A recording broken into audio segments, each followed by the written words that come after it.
Try to set this up. There's the counter. 30 minutes. Best of 1. Let's go.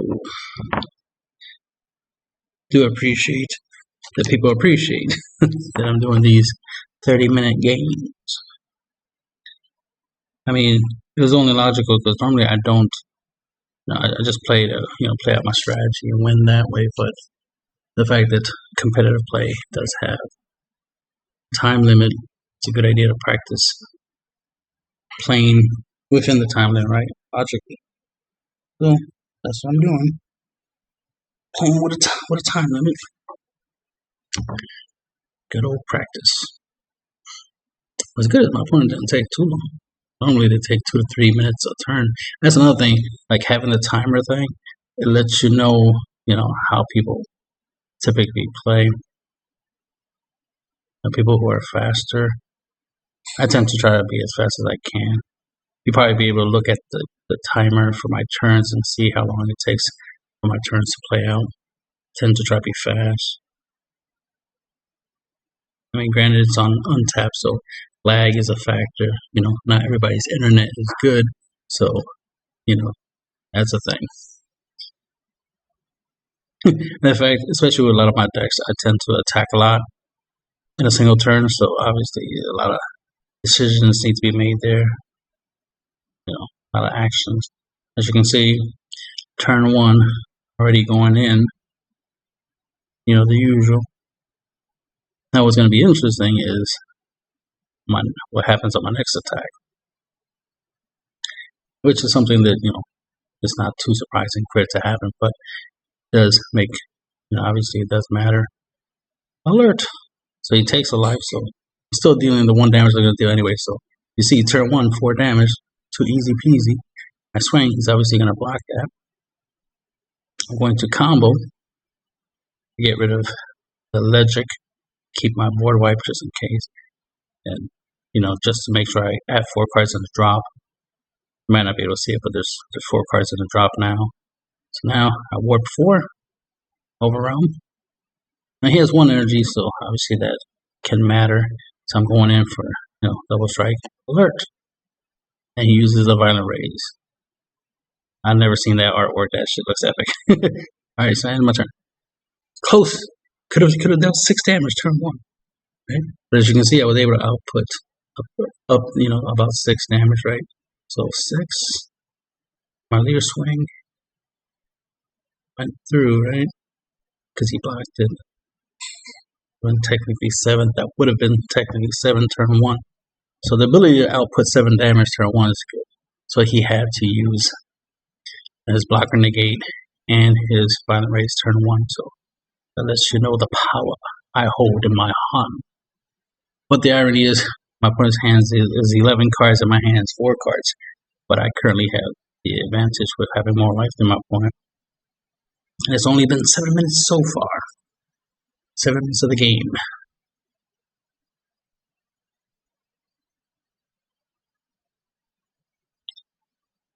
So next, that right there is a misplay. Really think about it. What I should have charged. Because right there, that's telegraphic. That right there is letting my opponent know that I have chain Zenoh. Because most people are going to be like, oh, if he has chain attack trunks, he has Zenoh. So I think I messed myself up for turn 4. So I telegraphed my play. So especially in best of 1, you definitely don't want to show your opponent what the strategy in your deck is. Obviously, chain Zenoh is one of the big strategies in my deck. Considering the fact that look how big my opponent's hand size is. So that charging right there was a bad charge because that's just giving away my strategy. And most people know that my decks tend to be pretty unique. The way they're built, so sometimes you don't know what I'm doing until I actually do it, right? Which is why it's important not to give away, your strategy. Charging stuff like Bodyguard Legic won't give away too much of my deck strategy, right? So my opponent's at 4 life. Obviously, I want to start putting him in danger zone. So I get my attacks out there. So now if he starts playing counter attacks, counter plays, he start taking damage. So that right there alone will make the game easier for me, obviously. So here will be a scenario that I would, you just see I set it up where I can awaken. So now I have like 7 cards in the drop, so I can draw a card. So I have Sparking 5. So I draw. So now I'm able to get some card advantage. I go to 20, trying to force out at least a super combo something. His leader leader's still on the front side, right? No, his leader's on the awakened side. So he was able to out-combo that. Like, good for you. I was about to end my turn, but I was like, nah, more, more. Bang. It's like, because I was thinking, like, if he wastes his attacks, like, oh, okay, he blocked. Boom, knock off a marker. Good for you. I was hoping to force him to combo out, but he has a blocker, so good for him. He was able to take advantage of it. But it's better to try, than not. I rather swing than not swing. Because if he does get rid of it, at least he spent attacks and resources on getting rid of it. So it kind of works like a deadly defender. So sometimes you want to take a risk with something, even though technically that's my win con right there, or at least one of my win cons, right? Of course, in hindsight, this is good practice right here, besides the time thing, but it's also the fact that right there, I definitely need to make a habit of not falling into that card. I was going to try to play through it, but now I know annoying's half the battle. You'll see what's going to happen. I'll try to play through it. So they will survive that turn. Charge one of my units. Now here, it would be good to have set up my unison, or because of the burn aspect of the deck, it would have been a good idea to try to play out my. I'll try that some other time, but play out my. Well, the thing is play my unison, and just keep and just try to wait until turn 5, right? That's always the importance. Waiting a turn. I've mentioned that before. Waiting a turn to actually, play your strategy. But right now, I'm just going to go straight for the chain strategy and see if I get fortunate. So you see, I'm dumping cards out my hands because, of his extra cards ability. And then I'm dropping Zenoh, which is also dropping 3 more cards. I'm like, oh, damn. I didn't want to drop 3 more cards. I was only expecting to drop 3. So that right there was total terrible.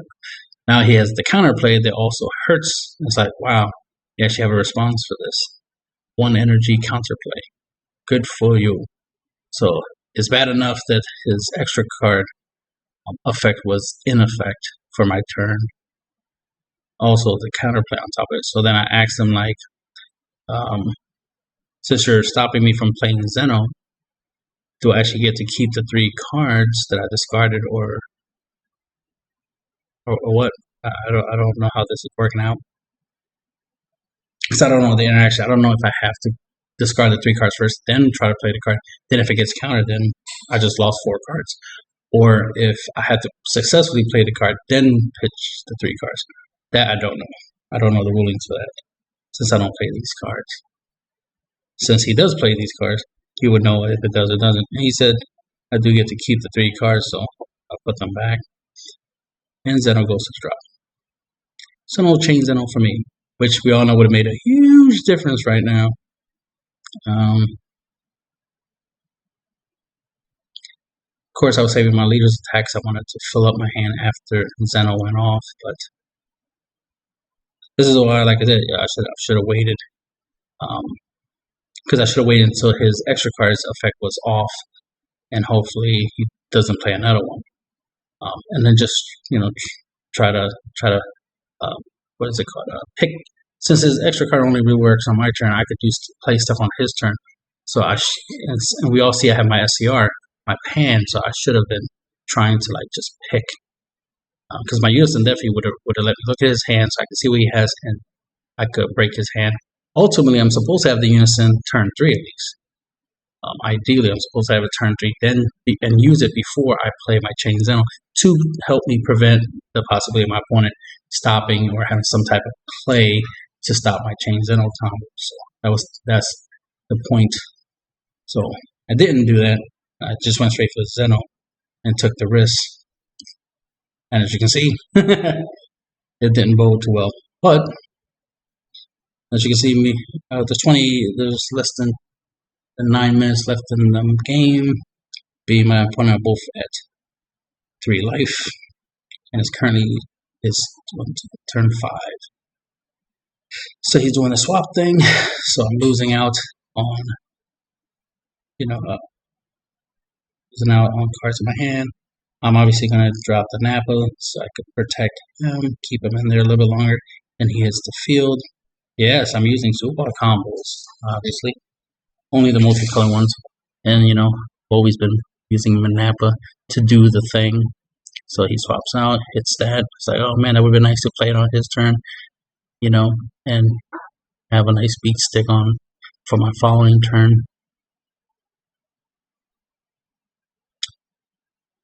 Part of the importance of waiting. See, if I waited to do this Zenoh play, I would have been in a scenario where I didn't have to worry about his whole extra card effect thing. So you see, I'm here trying to keep him alive. He still has 1 attack, obviously, his unison, so he's going to manage to take it down. But at least he had to put in extra work to do so. Like I said, he's focusing too much on the card, less on my. So I don't charge. Obviously, I just keep this card. And you're going to see some fun stuff. So I got 2 life. My opponent's at 3. We have less than roughly 6 minutes. Yeah, we got 6 minutes left in the game. I drew into an apple, so I take advantage of that. Right, 25k swing at my opponent. He takes the damage. Like, oh shit, got him down to 2. I can get him down to 1 and time runs out. Boom.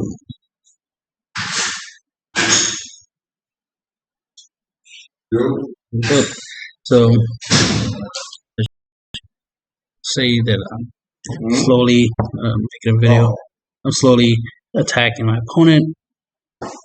You see, I got him down to 1. So now I got less than 5 minutes. So I have to burn that 5 minutes in order for me to win. So win in time, or my attack goes through, which is not likely because he has a 14 card hand. So the likelihood of the attack going through is not that likely. But you see, I'm still putting in that work. I'm still trying to get in there.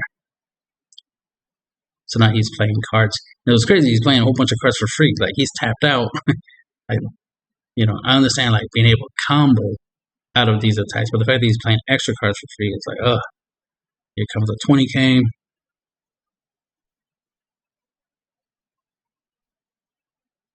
Obviously, I was going to combo make it a 30k, which means he needs 20 combo power to try to out combo the attack.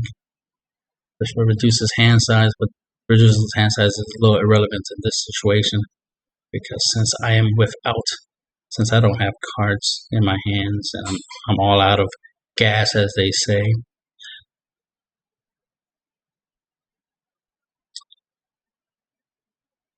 See if that goes through. So he weakened my cards, but I still was able to combo to at least get up to 15k. So he still has the combo out. He's combo out of total, right? He still has the combo out. Like didn't get much out of you, but I got something out of you. So I got some cards. So I was able to rip some cards because now he's at 10 cards in his hand. So you see now, I'm looking at my graveyard, I'm looking at my warp. You see that there's less than 2 minutes left, and you see that I asked him a question about his effects. Do I get my cards at the end of the turn? Y'all know what I'm doing here, right?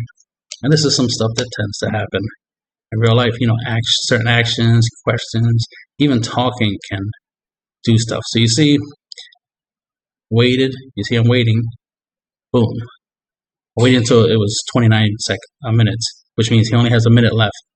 He charged, so that's already wasting some time. So now you're gonna see how much time he spends. Remember, he has a minute, and I only have 2 life.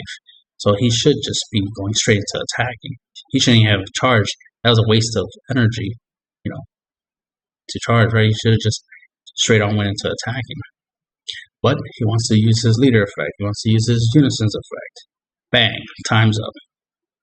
So there you go. Let's pause it there. Oops. So time's up. As you can see. Oh, there you go. As you can see. Timing up. So I waited long enough, obviously to make it where there's only a minute left. And then I didn't want to take too long because then that would obviously be like, oh, you're stalling. I did enough. I asked questions. I got my cards. I ended my turn. So I did stuff. There was actions being taken. And then I was able to end my turn. And then on his turn, he started doing stuff, charging energy, right? As you can see, he activated his effects. He's about to play a card, right? He's tapped 5 to play a card with only 8 seconds left. Even if he did swing real quick, the time will run out before he even gets to finish comboing. And then there's the fact that, then it's a matter of me deciding if I'm going to combo or not. Right now, we got 1, 2, 3, 4. We have enough battle cards. So right now, I have the ability to play Pan. So that's an option. So he can declare an attack. And I'd be like, all right, I'm going to play Pan. And that would take time. And then if he, whatever other actions happen, if he's going to, attack. Again, more things taking time. And like I said, it's going to run out of time. And so this was a best of one, 30-minute game. He would just boom. So there you go. I did pretty good, right? Got him down to 1. Got him down to 1. That's always good. Yes, fixed energies. I only have 4. Oh yeah, I didn't charge. That's fine. Didn't charge, which is why I have 4 instead of 5. Okay. So it took about 5-6 turns. So at least we got 5-6 turns in a 30-minute game. So that was cool. And you'll see all the spam. You see all that I was able to do. 4 damage turn 1. You know what I mean? Could have done more, but he had the negates. He had the negates. Okay, and that'd be the video. So very important. A shout out to Mediocre Otaku. Thanks for appreciating my time duels, because it is important to practice, especially for environments that you're going to be playing. If you're going to be playing, best of 1, 30 minutes and stuff like that, then yes, that's the way you should be practicing. If you're going to be playing best of 3s, right, or like I think 60-minute time, then yes, you're going to need, to practice that. Because I literally had a 2-hour, game. I won by milling my opponent out. But the thing is, it shouldn't have taken me 2 hours to finish that game. So the fact that time, is a factor, you got to take that into account when you, build your decks, when you play, when you make decisions, like your lines of plays. Like I know the difference. Notice the difference that having the timer changes the way I play. Because sometimes I just make a play where it's like, yeah, running out of time. I shouldn't be trying to stall, like try to play some strategy, play the game longer. Let me just finish the game as quickly as possible. That's the end of the video.